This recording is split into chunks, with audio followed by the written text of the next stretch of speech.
Eu vou gravar aqui para vocês a aula sobre micoses oportunistas e falar um pouco também sobre infecção hospitalar, revendo alguns conceitos, agora associadas com infecções causadas por fungos, tá? Eu dividi a aula em duas partes. Nessa primeira parte A, eu vou abordar com vocês, primeiramente, revisar alguns conceitos gerais sobre o que são infecções oportunistas. Para entender infecções oportunistas, eu vou ter que repassar com vocês alguns conceitos sobre respostas imunológicas a fungo, tá? Abordando aí alguns conceitos gerais. Tudo bem? Na segunda parte dessa primeira aula, eu vou começar já a falar de algumas doenças específicas, então abordando a aspergilose com as características gerais dessa doença, os mecanismos patológicos e de escape do aspergillus, então de algumas espécies de aspergillus, as principais manifestações clínicas dessa doença, o diagnóstico e dar uma pincelada sobre o tratamento. Vamos começar a ver então alguns conceitos gerais sobre infecções oportunistas. A gente já viu esse conceito de infecções oportunistas no módulo de infecções bacterianas, então, só revendo, infecções oportunistas são aquelas causadas por qualquer classe de micro-organismos, bactérias, vírus, fungos, protozoários, que vão então se aproveitar de uma oportunidade de infecção que normalmente não está disponível em indivíduos imunocompetentes, tá? Então, eles são infecções que vão afetar aí indivíduos que apresentam alteração no sistema imunológico, algumas alterações de microbiota, como a gente já viu, ou mesmo quebra aí de barreira cutânea e mucosa, tá? Aqui só para revisar, aqui algumas bactérias mais importantes como agentes oportunistas, a gente já viu muitas dessas espécies e desses gêneros no módulo de bactérias, então o que a gente já viu está grifado aqui em verde, tá certo? A gente ainda vai ter um módulo de infecções virais, onde a gente vai abordar algumas dessas infecções, então causadas por vírus oportunistas. A gente já viu algumas infecções por fungos oportunistas, no caso, o Histoplasma capsulatum, na aula de infecções sistêmicas por fungos. A gente vai ter uma aula específica sobre espécies de Cândida e de criptococcus, causadores então de infecções oportunistas, então de leveduras oportunistas. Na aula de hoje eu vou abordar com vocês algumas espécies do gênero Aspergillus, o Pneumocystis jirovecii e algumas espécies aí agrupadas como mucormicetos ou como antigamente eram chamados de zigomicetos, tá? Eu coloquei aqui ainda no quadro de fungos o microsporídeo. Vocês talvez já tenham visto o microsporídeo na parasitologia. Ele é até há pouco tempo atrás considerado um protozoário, mas análises aí genéticas têm reclassificado ele agora como fungo, tá? O que já aconteceu anteriormente, como a gente vai ver, com o Pneumocystis jirovecii. A gente também já viu isso nas aulas de imuno e de microbiologia, então que para que eu considere então um patógeno oportunista, ele vai ter que se aproveitar de uma oportunidade, normalmente dada aí pela uma queda da resposta imunológica ou uma quebra então de barreiras físicas e químicas aí, tá? Então a gente já viu que eu tenho as causas de deficiências congênitas, aquelas primárias ou doenças genéticas que afetam o sistema imunológico, e aquelas imunodeficiências adquiridas ou secundárias, então causadas quando o indivíduo tem o seu sistema imunológico afetado por alguma situação que ocorre aí durante a vida dele, então, que pode ser desnutrição, uso de quimioterápicos, imunossupressores, algumas situações patológicas, como metástases de tumores, queimaduras, exposição à radiação, e assim por diante, tá? E a gente também já viu que nos extremos de desenvolvimento, em crianças e em idosos, eu tenho também uma certa propensão a adquirir algumas infecções oportunistas pelas próprias características aqui de evolução do sistema imunológico, tá? Não vou entrar em detalhes nisso, a gente já viu isso anteriormente. Aqui só para ter uma ideia sobre a incidência anual, então, de casos de micoses oportunistas no mundo. Então, se a gente comparar com outros tipos de patógenos, com outras classes de patógenos, bactérias e vírus, a gente vai ver que o número de infecções por fungos é menor. Mas, mesmo assim, algumas espécies e gêneros de fungo representam importante problema de saúde pública, principalmente atualmente, onde a gente encontra com mais facilidade indivíduos com o sistema imunológico defeituoso, tá? Então, devido ou a imunodeficiências congênitas ou imunodeficiências adquiridas, como HIV/AIDS, ou mesmo por tratamentos como imunossupressão devido a transplantes de órgãos sólidos, medula óssea ou algumas formas de imunoterapia que debilitam aí o sistema imunológico, tá? Então, aqui só para a gente ter uma ideia do número de casos, a gente vai abordar a neurocriptococose e a candidíase invasiva em outra aula, mas aqui só o número estimado, então a incidência anual dessas micoses, então 223.000, 700.000 casos anuais. No caso da aspergilose pulmonar, aproximadamente 3 milhões de casos.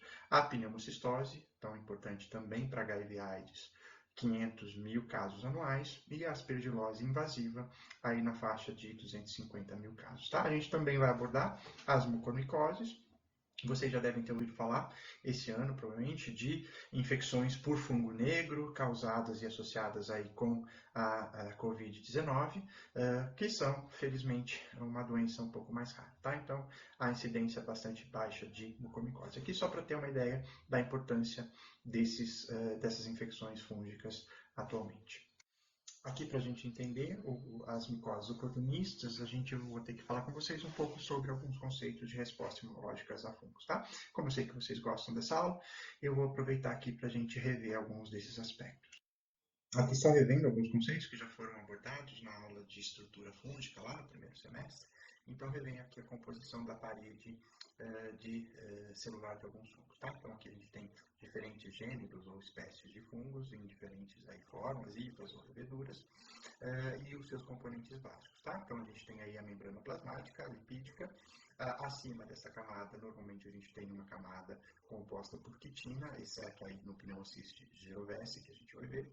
Acima dessa camada, alguns carboidratos, tá aqui glicanos, beta-glucanos, então representados aqui em verde ou laranja. Sobre essa camada, uma outra camada de também carboidratos, então que podem variar aí na composição, podem ser mananas, podem ser galactomananas, e dependendo do fungo e da espécie de fungo, a gente pode ter algumas estruturas específicas, por exemplo, em conídeos de aspergillus, aí uma composição, uma camada de melanina, uma camada proteica chamada de Hodlet, e no caso dos fungos dimórficos, aí na fase de levedura, a gente tem a substituição daqueles beta-glucanos por uma parte aí de alfa-glucanos, que eu já mencionei para vocês, então, na aula de micoses sistêmicas. Aqui só para relembrar para vocês, então o sistema imunológico vai reconhecer os fungos, e aí falando mais da resposta inata, através daqueles receptores de reconhecimento padrão, de PRRs, que a gente já viu no imuno, e aqui estão destacados os principais PRRs que são associados com o reconhecimento de fungos, e aqui nos quadros, os principais PAMPs que são reconhecidos por esses receptores, tá? Então a gente vai ter basicamente três classes de receptores, então a gente tem os receptores do tipo selectinas, lectinas do tipo C, tá? Os CLRs, os mais importantes são os receptores de mannose, o decicine e a lectina 1. A gente tem os node-like receptors, que são aqueles receptores intracelulares, os mais importantes aí vão ser o node-like receptor P3, e a gente tem os toll-like receptors, expressos tanto nas superfícies quanto dentro da célula associados a vesículas, então os toll-like aqui tipo 2, 4 e 9 são os mais importantes. Além disso, tem outros receptores que em algumas situações vão ser importantes, tá? CD14, receptor de complemento, galectina 3. Uma coisa que é importante lembrar em relação aqui à resposta imunológica, o que vai diferenciar ele dos outros tipos de patógenos, da maioria dos outros patógenos, é que os fungos, como a gente já viu, ele pode estar aí assumindo formas distintas, o que vai interferir aí com o tipo de resposta. Então, além da composição, a forma que esse fungo assume durante o processo infeccioso também vai interferir no tipo de resposta que a gente vai ter, tá? Então, a gente já viu que a gente vai ter lá os fungos filamentosos, então, que vão apresentar hifas com tamanho indeterminado. Alguns tipos de fungo, como a cândida, podem formar aí o que a gente chama de pseudohifas, que também tem um tamanho relativamente grande, indeterminado. A gente tem aqueles fungos que são basicamente encontrados na forma de leveduras, tanto leveduras de forma geral, né, como algumas espécies de cândida, malacésia, por exemplo. E a gente tem aqueles leveduras que são formadas depois da transformação termodimórfica aí dos fungos termodimórficos, a gente tem aquelas estruturas de reprodução, os conídeos, geralmente de tamanho bem pequeno.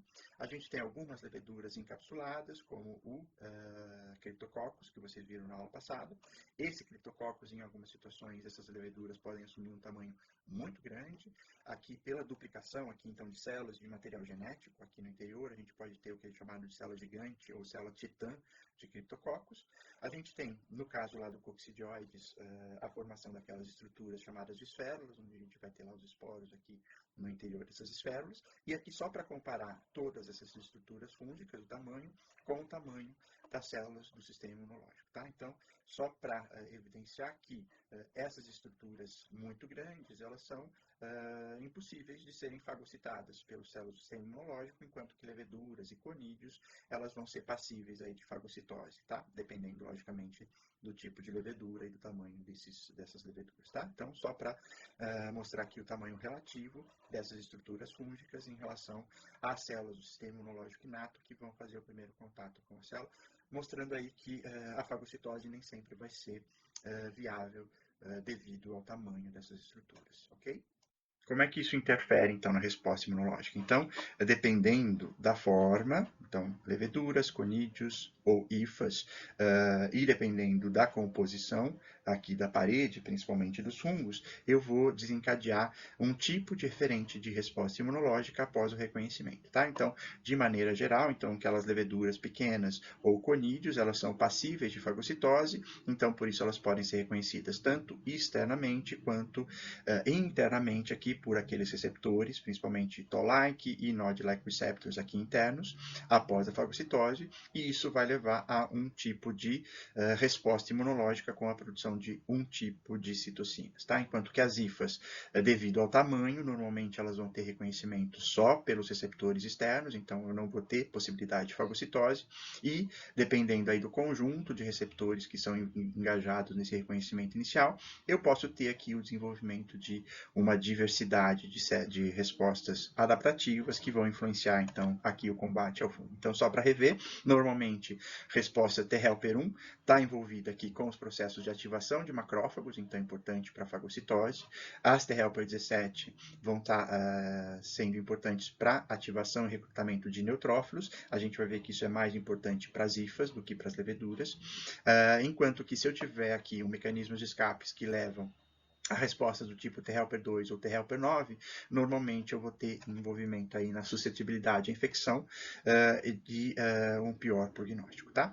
Os linfócitos TCD8, então os citotóxicos, também podem participar, principalmente aqui contra leveduras, uma vez que eles conseguem destruir, então, células infectadas. E relembrando que eu vou ter um papel importante aqui nas células T regulatórias, Treg, é o que a gente viu com mais detalhes na imunologia, mas a gente tem outras subpopulações de células regulatórias, como a TR1, que vão também estar envolvidas aqui em alguns momentos na indução de suscetibilidade à infecção, mas que em algumas situações vão ser importantes para controlar as respostas inflamatórias dadas aqui principalmente por T helper 1 e T helper 17, tá? Então, o que é importante lembrar aqui é que a resposta imunológica a fungos, ela vai depender tanto da composição da parede desses fungos, como da forma com que esses fungos se apresentam após a infecção, tá? Então, dependendo dessa composição e da forma que o fungo assume na infecção, eu vou ter aqui o desenvolvimento de respostas imunológicas distintas, tudo bem?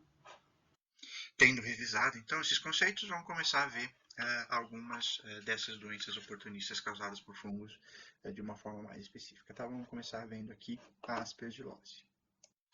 A aspergilose, ela vai ser causada aqui por diversas espécies de fungos do gênero Aspergillus. Então, ela é um nome genérico aqui que vai abordar um amplo espectro de doenças, todas causadas por fungos desse gênero, Aspergillus. Então, o gênero Aspergillus é muito grande, então tem mais de 100 espécies descritas, e já foram isoladas mais de 20 espécies em pacientes humanos.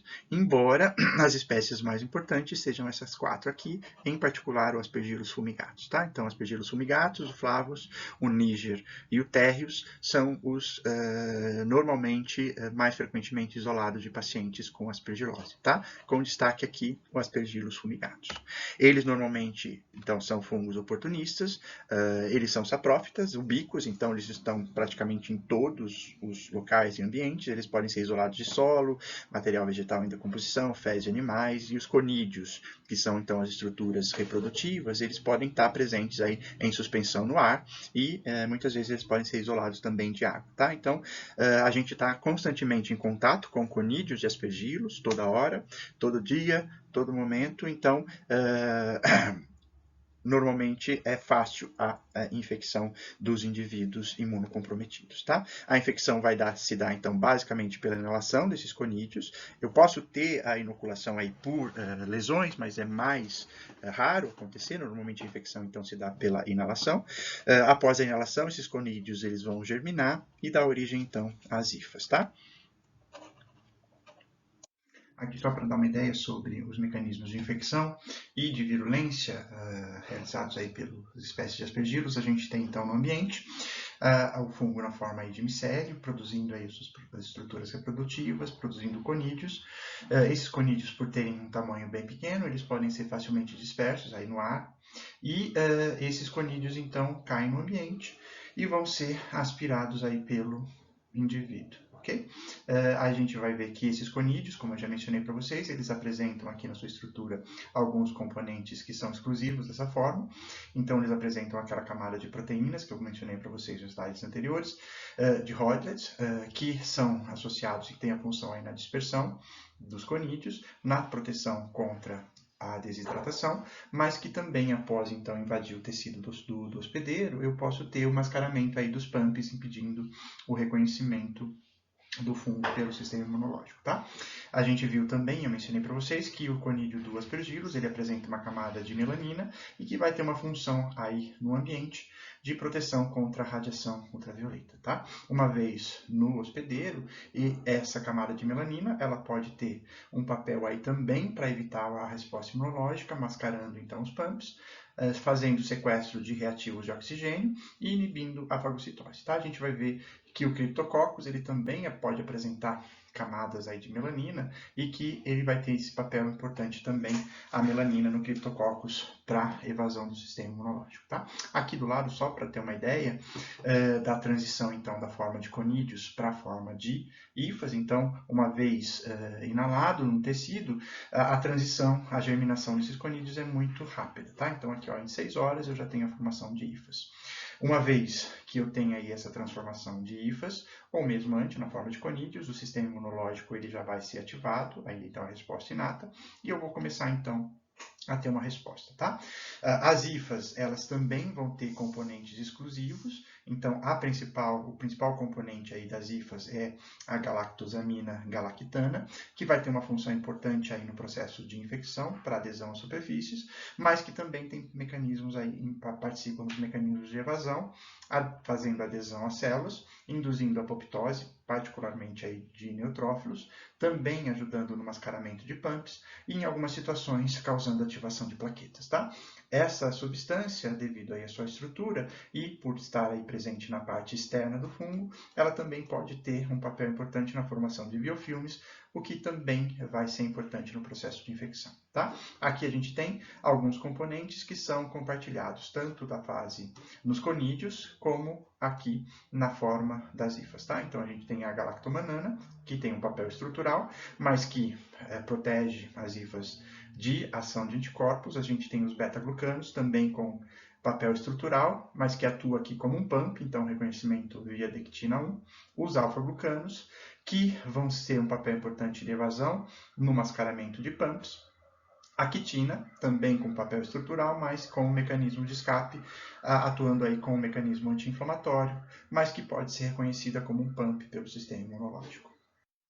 Uma vez fagocitado, na maioria dos indivíduos, esses conídeos ou mesmo as hifas, em algumas situações, vão ser rapidamente eliminadas por uma resposta imunológica eficiente, tá? Então, os conídeos normalmente vão ser fagocitados e aí eu vou ter a ativação dos mecanismos oxidativos, então o complexo NADPH oxidase vai ser ativado dentro dos fagolisossomos e com isso eu vou ter a destruição do fungo desses conídeos antes antes mesmo dele germinar e de se transformar então em hifas, tá? No caso onde eu tenho alguma formação de hifa, eu tenho aí a mobilização de neutrófilos, lembrando que as hifas, como elas são muito grandes, normalmente elas não vão ser passíveis de fagocitose, então aqui para as hifas eu vou ter um papel importante dos neutrófilos, lembrando que esses neutrófilos, quando eles não são capazes de fagocitar as estruturas que eles reconhecem, eles normalmente vão entrar naquela tipo de morte programada, que a gente chamou lá na imunologia de netose, e vão liberar aqui sobre essas hifas, sobre essas estruturas fúngicas, então aquele componente nuclear, então formada pelas fitas de DNA, associadas aqui a peptídeos antimicrobianos e enzimas proteolíticas que eles têm no grânulo, e isso acaba então destruindo essas hifas, tá? Então, na maioria das vezes, os indivíduos imunocompetentes, eles vão lidar bem com o aspergillus, porque tanto os conídeos quanto, em algumas situações mesmo, as hifas vão ser rapidamente destruídas aí pelo sistema imunológico, tá? E aí aqui vai ser importante os macrófagos, principalmente na fagocitose de conídeos, e no caso das hifas, os neutrófilos para produção então de NET, distribuição via NET. Agora, lembrando que em indivíduos imunodeficientes, então naqueles que apresentam algum tipo de supressão da resposta imunológica, eu vou ter a evolução da doença, tá? Eu posso ter a evolução da doença, então, pela própria falha do sistema imunológico, desses mecanismos que a gente viu no slide anterior, ou então porque o fungo também vai apresentar alguns mecanismos de escape, tá? Então, os conídeos aqui, eles apresentam aquelas estruturas, então lembrando a melanina e os rodlets, aqui a hidrofobina, que é uma daquelas proteínas que formam essa camada, vão impedir aqui o reconhecimento dos pumps mais internos pelos receptores, da resposta inata, e também vão servir aqui como inibidores, aqui, principalmente a melanina, como capturando os reativos de oxigênio ou inibindo mesmo a fagocitose. Okay? Além disso, a IFA, no caso da IFA, eu tenho lá a produção daquela GAG, que vai induzir a apoptose dos neutrófilos, então apoptose mesmo, não netose, e eu tenho a gliotoxina e a fumagalina, que são proteínas que são secretadas ativamente pela forma de IFA e do aspergillus, particularmente, que também induz a apoptose, tá? Então, com isso, eu tenho a inibição da formação das NETs pelos neutrófilos, tudo bem? Além disso, as IFAs aqui, particularmente, elas produzindo essas substâncias aqui de parede, a GAG lá novamente, ela vai ter um importante papel aqui na indução de citocinas ou de inibidores de citocinas inflamatórias, como o receptor antagonista de L1. Então, quando a GAG é presente, ela faz com que os macrófagos produzam muitas desses receptores antagonistas de L1. Okay? Solúveis, que vão inibir aí a resposta inflamatória. Tudo bem? Além disso, as IFAs vão produzir substâncias que vão ser importantes aqui para aderência, a formação ali dos biofilmes, resistência a antifúngicos, que a gente já viu. Secretam, então, proteases, que vão ser importantes aqui para aquisição de nutrientes. E lembrando que as IFAs também podem ser aqui resistentes à hipóxia e ao estresse oxidativo devido aí à sua composição, tá? Então, nos pacientes imunodeficientes, esses mecanismos de evasão vão se juntar aí à própria deficiência da resposta imunológica, permitindo, então, o crescimento das hifas no corpo do hospedeiro, ok? E aí a aspergilose ela pode se apresentar em diferentes formas, dependendo.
Bom, vamos ver agora um pouco mais detalhe cada uma dessas manifestações aí mais importantes da aspergilose, tá? Então, agora nos próximos slides, a gente passa a ver essas manifestações, os sintomas e as consequências de forma um pouco mais detalhada. Então, primeiro vamos começar a ver o aspergiloma. Então, o aspergiloma é o que também pode ser chamado de bola fúngica.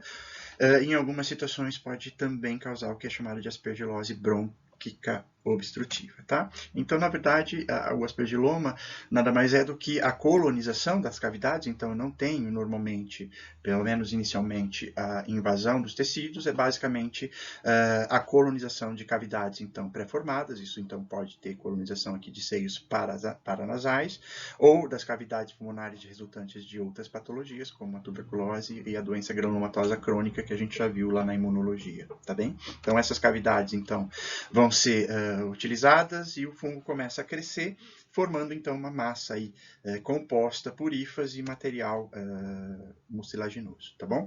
Normalmente os sintomas vão estar associados com a doença de base, não tem lesão tecidual, pelo menos inicialmente, mas em algumas situações a presença aí das bolas fúngicas pode causar hemorragias, tá? E aí tem que ser intervir para a remoção dessas bolas. O diagnóstico geralmente é feito aí por imagem, então pela detecção aí raio-x, principalmente, tomografia, e a detecção então dessas bolas, do preenchimento dessas cavidades por essas bolas fúngicas, por essa massa fúngica.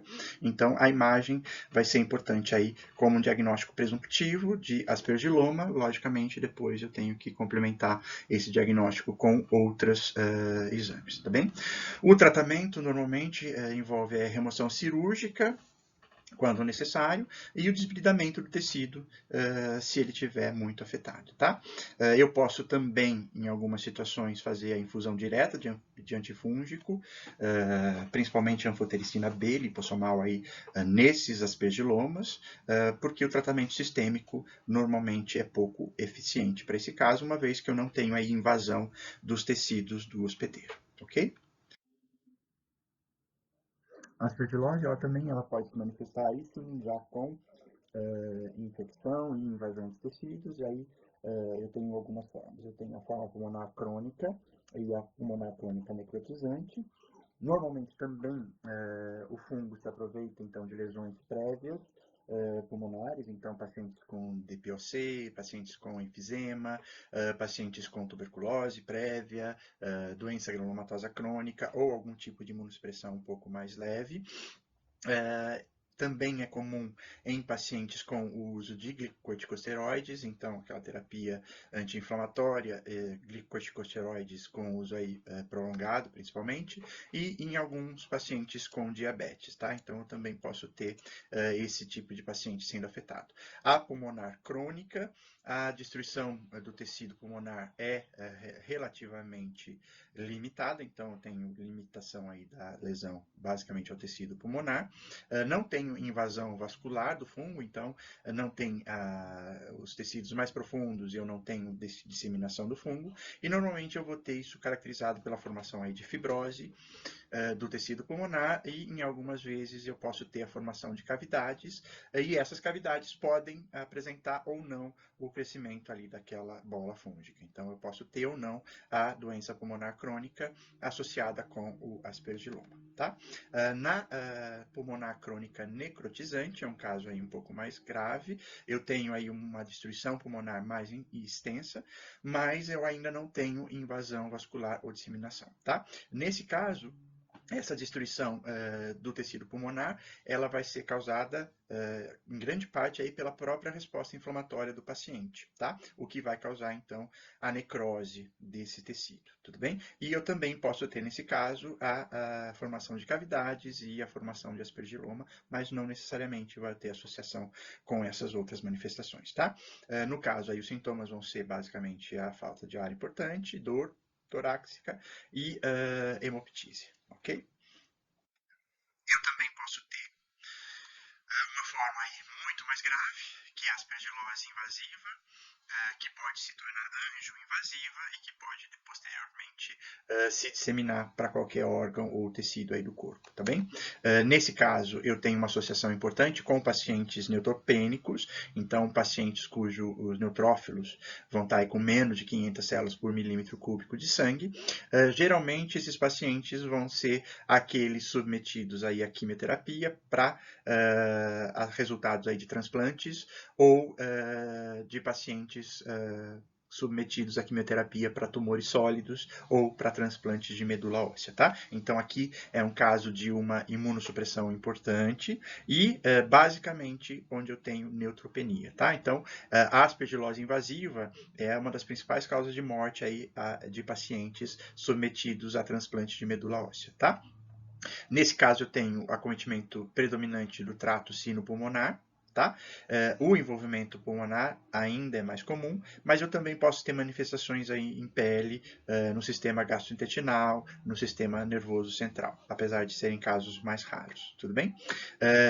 Eu também posso ter a progressão aí da destruição tecidual para o mediastino, a parede torácica, a invasão dos vasos e, como eu mencionei, a disseminação aí do fungo por via hematogênica para qualquer órgão ou tecido do corpo, tá? Os sintomas vai variar aí de acordo com o local afetado, então a invasão aí dos seios paranasais normalmente vai estar caracterizado com edema facial assimétrico, a epistaxe, que seria aí o sangramento aí nasal, a proptose, que seria então a protusão do globo ocular, a isquemia de palato e eu posso ter alguns casos aí erosão óssea com perfuração de palato, por exemplo. Tudo bem? Na forma pulmonar, eu vou ter aí febre importante, tosse, dispneia, hemoptise e dor torácica importante. Tudo bem? Uma característica importante da aspergilose invasiva é que a evolução é bastante rápida, tá? Então, da infecção até a invasão aí dos tecidos, eu tenho uma questão aí de dias e de algumas semanas, ao contrário das outras manifestações clínicas que a gente viu, que são um pouco mais lentas para a manifestação. Tá certo? Normalmente, a aspergilose invasiva tem um prognóstico ruim, então, uma vez que ela é detectada, mesmo com o tratamento, eu posso ter aí uma mortalidade que pode atingir até 70%, tá? Então, é importante fazer o diagnóstico rápido e o tratamento rápido dos casos de aspergilose invasiva, ok? Aqui só para resumir e esquematizar um pouco melhor essas manifestações, tem esse quadro mostrando que, na verdade, a aspergilose, muitas vezes, ela não se dá para estabelecer um diagnóstico muito específico. Eu vou ter aí a sobreposição de formas nos pacientes. Eu vou ter lá, então, aquelas formas onde eu não tenho invasão dos tecidos, então as hifas ficam confinadas às cavidades, que é basicamente algumas formas de aspergilose pulmonar crônica e aspergiloma. Então, as hifas ficam confinadas às cavidades pré-existentes, certo? E a evolução desses quadros normalmente leva aí de meses a anos até o paciente começar a manifestar algum sintoma, tá? Aí eu vou ter a aspergilose pulmonar crônica invasiva necrotizante, que é um pouco mais séria, aspergilose invasiva, mas ainda sem invasão de vasos, e aspergilose invasiva já com angioinvasão, ok? Cada vez mais graves os quadros, mais disseminados os quadros. tudo bem? Nesse caso intermediário, não tem invasão de vasos, eu tenho uma inflamação granulomatosa e necrose causada basicamente por uma resposta inflamatória. Isso vai ser caracterizado em pacientes, então, com imunodeficiências mais leves, não neutropênicos, terapia com corticosteroides e pacientes aí infectados por HIV, submetidos a transplante de medula óssea, que podem desenvolver aí a doença do enxerto versus hospedeiro. Tá? A evolução aqui é relativamente mais rápida, mas ainda leva de semanas a meses para começar a manifestar os sintomas. E o quadro mais grave seria, então, a aspergilose invasiva com angioinvasão, que eu posso ter aí necrose dos tecidos, infarto dos tecidos, infarto hemorrágico, disseminação. Isso vai ser caracterizado, então, dos pacientes neutropênicos, com muita neutropenia e neutropenia prolongada, tá? E o curso, como eu falei para vocês, é relativamente rápido, então, dias a semanas. Então, isso aqui tem que ser feito uma intervenção rápida para que o paciente não venha a óbito. Normalmente, sem tratamento, é óbito, ok?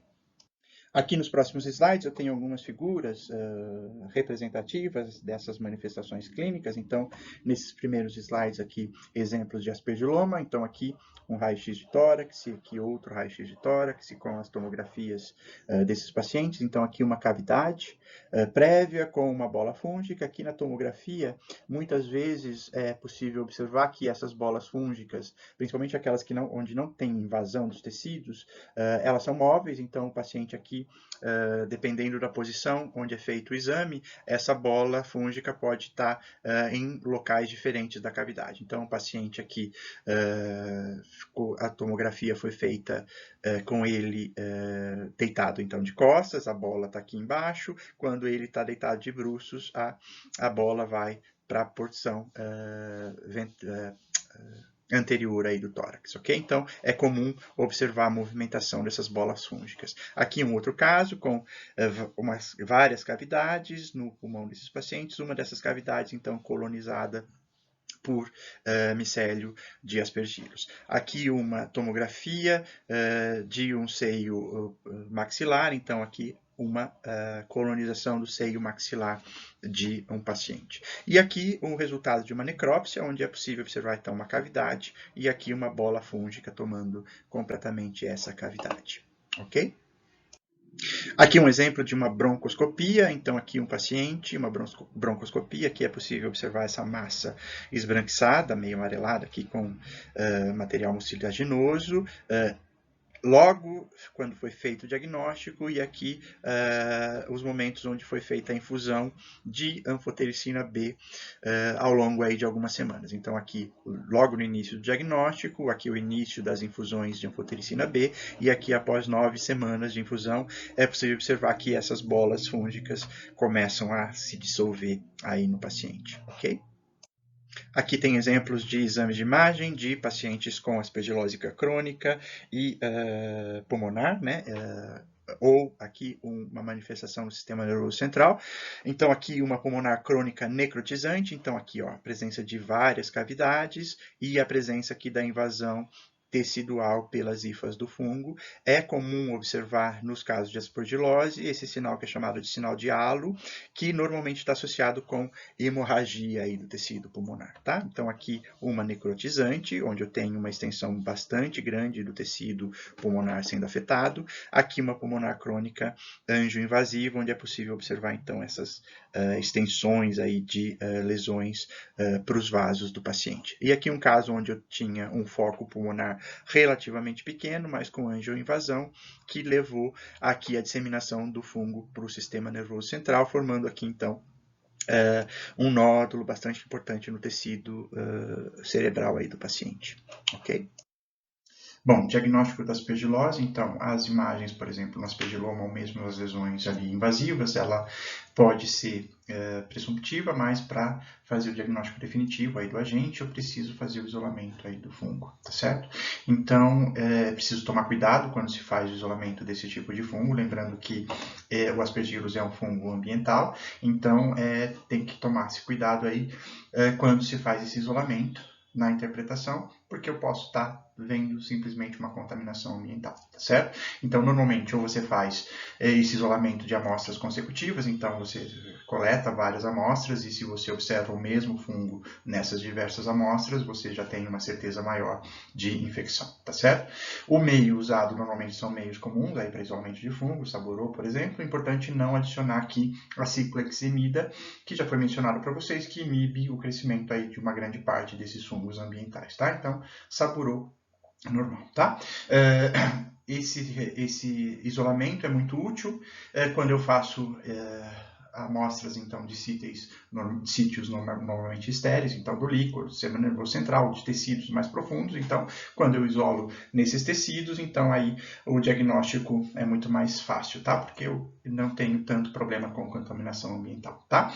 A determinação da espécie de aspergillus é relativamente mais complexa, porque eu tenho que fazer essa determinação normalmente pela diferenciação aí das estruturas de reprodução do fungo, tá? Então, cada espécie de aspergillus vai ter uma dessas estruturas com morfologia característica, então esses coniodióforos, então essas estruturas de onde são produzidos os conídeos aí do fungo, tá? O aspergillus, ele apresenta como estrutura de reprodução, normalmente, então, esses coniodióforos, na forma, então, de vesículas, e esses esporos normalmente são externos a essas vesículas, e o modo de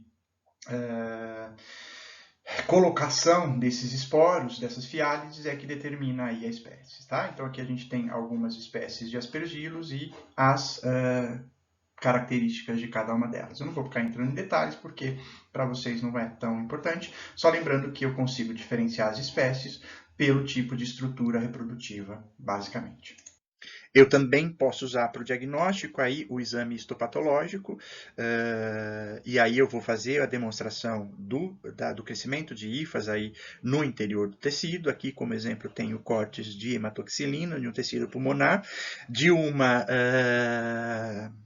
aspergilose anjo-invasiva, então aqui é o vaso, então é possível observar que no interior do vaso a presença de hifas, aqui em maior aumento.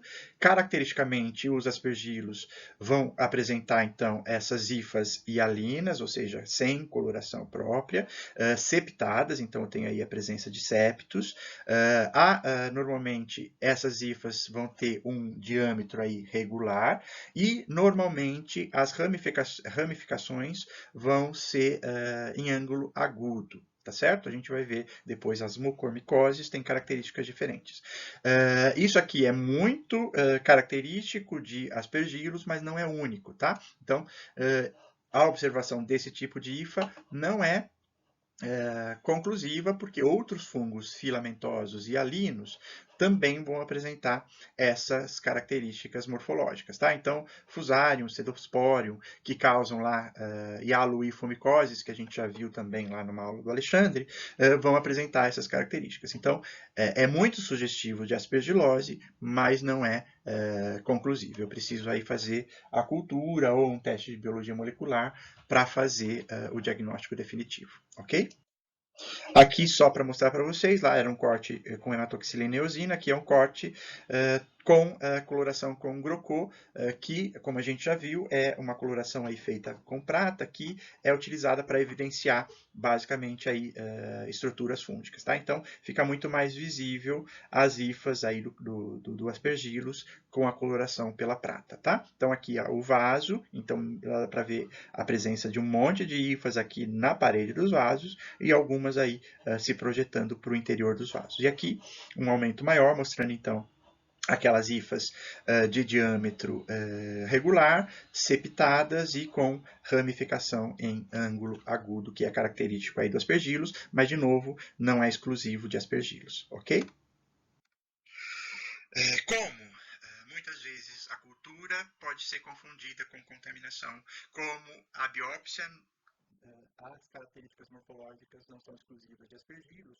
Uma das formas de complementar o diagnóstico e que ajuda bastante no diagnóstico é a detecção de antígenos, então, no soro do paciente. Então, é feita uma sorologia para a detecção do antígeno. O antígeno mais específico aí do aspergillus é a galactomanana, ele tem uma sensibilidade relativamente alta e uma especificidade mais alta ainda. Então, a sorologia é muito importante aí para ajudar na confirmação do diagnóstico, mas ela também pode ser muito útil para acompanhar pacientes, por exemplo, neutropênicos, aqueles que estão submetidos, que foram submetidos a transplante de medula óssea, que estão lá internados. Então, eu faço a coleta do material desses pacientes frequentemente e vou dosando esses antígenos. Então, quando eu começo a detectar esse antígeno na circulação do paciente, eu consigo intervir rapidamente. Às vezes, antes de aparecer as imagens sugestivas de aspergilose, eu já consigo detectar esse antígeno na circulação do paciente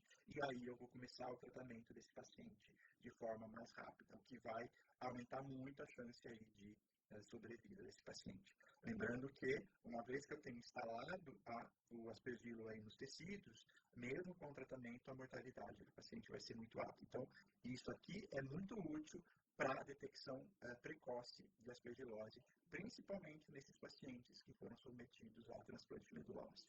Ok? Como é que é o tratamento? Eu não vou ficar entrando em muito detalhe, mas o aspergiloma sem invasão, então, o tratamento, como eu mencionei para vocês, a remoção cirúrgica, tipicamente de tecidos, porque o tratamento sistêmico com antifúngicos é pouco eficiente. Tá? Posso, às vezes, fazer a inoculação direta do antifúngico na bola fúngica. Tá? Para as aspergiloses crônicas e invasivas, eu já vou aí utilizar o tratamento sistêmico. O tratamento de escolha, geralmente, é o voriconazol, é o mais efetivo contra o aspergilos, mas eu também posso usar o posaconazol e o traconazol, tá bom?